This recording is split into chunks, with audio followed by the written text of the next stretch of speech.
होय, कृषी प्रधान देश कृषी प्रधान देश होता. त्याचा खुर्ची प्रदान करून ठेवला. खुर्चीसाठी नुसते वडापाव. ऍक्च्युली सरकारने काय केलंय, आमचीच बोटं आमच्याच डोळ्यात घातलेली आहे. करण्याबद्दल म्हणजे आता तरी सर्वसामान्य माणसाने म्हटलं तर कनी आता हे सरकार काय व्यवस्थित वाटलं नाही आम्हाला. म्हणजे त्रासदायक. हा, महागाई बद्दल कुठल्याही क्षेत्रात गेला असा तर महागाईशिवाय काय नाही. इथून पाठीमागे गॅस सिलेंडर होतं 460 रुपये, आता तेच भाव झाला. कारण खूप लोक हे मुद्द्यावरती बोलतात. म्हणजे 460 रुपयाचा गॅस गेला आता 1100 रुपये वर. पेट्रोल 70 रुपयाचं पेट्रोल गेलं 110 रुपये वर. त्यामुळे सर्वसामान्यांचं बजेट कोलमडलं गेलं. आता त्या मानाने बघितलं तर आमच्या खेडेगावात कसं आहे, हजेरी त्या मानाने नाही आहे. 3000 रुपये उसाला भाव देतात, खरं ते त्याच्यातला निम्मा ऊस बाद होऊन जातो शेतात.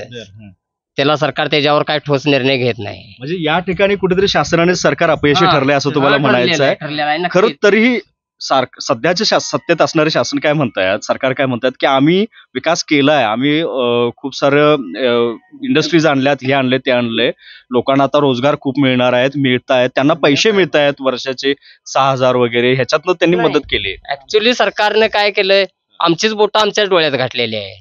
इकडून लूट केली. ह्याच्या पाठीमागे आता कसं लोकांचे आता सर्वसामान्य माणसाकडे सध्या 2 व्हीलर आहे, त्याला टॅक्स लागू केला. 4 व्हीलरला टॅक्स लागू केला, म्हणजे फास्ट टॅग केलं. हा, हो, त्यांनी त्याच्यामुळे कसं आहे, आमचीच बोटं आमच्याच डोळ्यात घातलेली आहे. इकडं सरकारनं धान्य मोफत दिलं, त्याच्यामुळं आमचा शेतकरी वर्ग कसा आळशी बनला. आणि त्यामुळं काय झालं की जे धान्य पिकवत होता त्या धान्याला भाव कमी पडला गेला.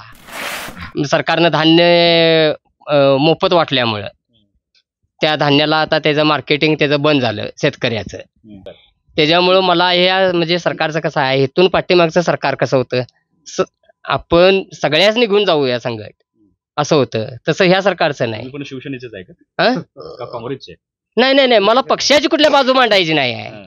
मला माझी स्वतःची वैयक्तिक व्यथा मांडायची आहे सरकार पुढं. सरकारला काय आहे, सरकार कसं आहे, सरकार कुणाचं जरी असलं तर ह्या महागाईवर त्यांनी हे केलं पाहिजे, तोडगा काढला पाहिजे. आज कांदा बघा, आज लसूण हे जायला गेलं तर लागलीच व्यापारी वर्ग काय करतोय, लसूण बंद. आज आताचे चालूचीच घडामोडी बघा तुम्ही. आता 450 रुपये, 450.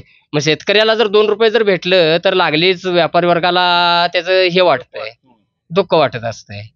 म्हणताना का नाही, ह्या सरकारला का नाही त्याला ठोस निर्णय घेता येत नाही याच्यावर. म्हणजे शेतकऱ्यांच्या हिताचे किंवा गरिबांच्या हिताचे, सामान्य नागरिकांच्या हिताचे निर्णय घेता येत नाहीत असं तुम्हाला म्हणायचं आहे. त्यामुळे सरकारवरती राग आहे. म्हणजे जरी पक्ष फुटले, 2 गट निर्माण झाले, त्यांच्या पक्षाचं देणं घेणं नाही, परंतु ह्या कामं केलेलं नाहीयेत, त्यामुळे तुमचा असणारा रोष आहे. मग तुम्हाला काय वाटतं की कुठलं सत्ता आली किंवा कोण नेता आला तर आता इकडल्या लोकल राजकारणावरती की इकडे मग कोण नेता असायला पाहिजे की जेणेकरून ही तुमची कामं किंवा तुमचे प्रश्न मांडले जातात. आणि शेतकऱ्यांची जी व्यथा मांडणार आहे, म्हणजे संसदेत जाऊन तो पुढे यावा असा नेता असावा. नेता काय आहे माहिती आहे काय, लोकांनी अभ्यासू नेता असावा की त्याला खरोखरच शेतीचा त्याला अभ्यास असावा आणि शेतकऱ्याचं काय हाल होतोय ते त्यानं तिथं संसदेत जाऊन मांडावं. नाव असं नाही, कुणीही उभा राहिला तर तुम्ही त्याच्या पाठीमागे राहणार. खरं फक्त शेतकऱ्यांच्या हितासाठी असावा तो नेता. कारण आपला भाग, इकडला परिसर मॅक्झिमम 90-95% शेतकरी शेतीवरती अवलंबून आहेत. शेती, जोडधंदे, आपला दुधाचा व्यवसाय. मागे लालबहादूर शास्त्रींनी कृषी प्रधान, आता ह्या सरकारनं कृषी प्रधान देश करून ठेवला. होय, कृषी प्रधान देश होता, त्याचा खुर्ची प्रदान करून ठेवला. खुर्चीसाठी नुसते वडातोड. आज बघा तुम्ही टीव्हीवर जाहिरात कसली आहे, कुठल्याही शेतकऱ्याची एखादी जाहिरात आहे काय बघा तुम्ही, कसल्याही नाही जाहिराती. फक्त नुसतं तुमचा व्यापारी वर्ग किंवा हे जे आहे त्या जाहिराती. नेता म्हणजे काय आहे, नेता म्हटलं तर कसा पाहिजे, गोरगरिबाची कळवळ असणारा पाहिजे, लोकप्रतिनिधी देतो. आपण आता एकदा निवडून दिलं किंवा कुठल्या तरी भावनेच्या आहारी जाऊन लोक निवडून देतात, हे साफ चुकीचं आहे मला वाटतंय.